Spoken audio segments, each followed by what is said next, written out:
Laws concerning the Sabbatical year. Every 7th year you shall grant a remission of debts. And this is the manner of the remission. Every creditor shall remit the claim that is held against a neighbor, not exacting it from a neighbor who is a member of the community, because the Lord's remission has been proclaimed. From a foreigner you may exact it, but you must remit your claim on whatever any member of your community owes you.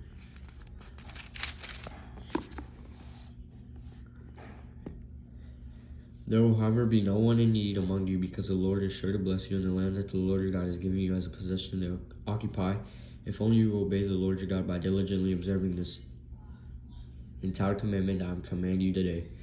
When the Lord your God has blessed you as he promised you, you will lend to many nations, but you will not borrow. You will rule over many nations, but they will not rule over you.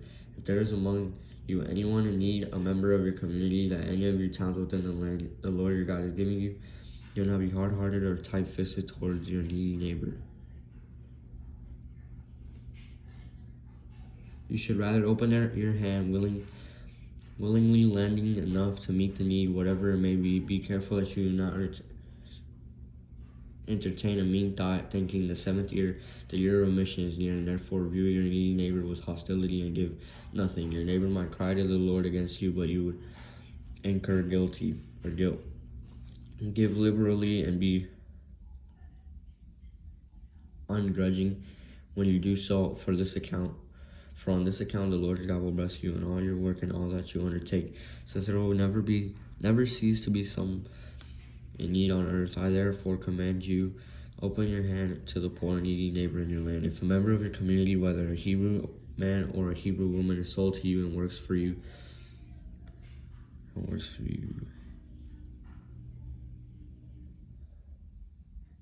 and for 6 years, in the 7th year you shall set that person free. And when you send a male slave out from you, a free person, you shall not send him out empty-handed. Provide liberally out of your flock, your threshing floor, and your winepress, thus giving to him some of your bounty with which the Lord your God has blessed you. Remember that you were a slave in the land of Egypt, that the Lord your God redeemed you. For this reason I lay this command upon you today. But if he says to you, I will not go out from you, because he loves you and your household, since he is well off with you, then you shall take an awl and thrust it through his earlobe into the door, and he shall be your slave forever. You shall do the same with regard to your female slave. Do not consider it hardship when you send them out from your free persons, because for 6 years they have given you services worth the wages of hired laborers.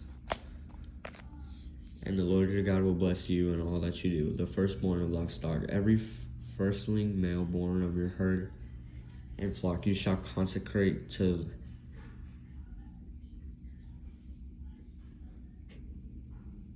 the Lord your God.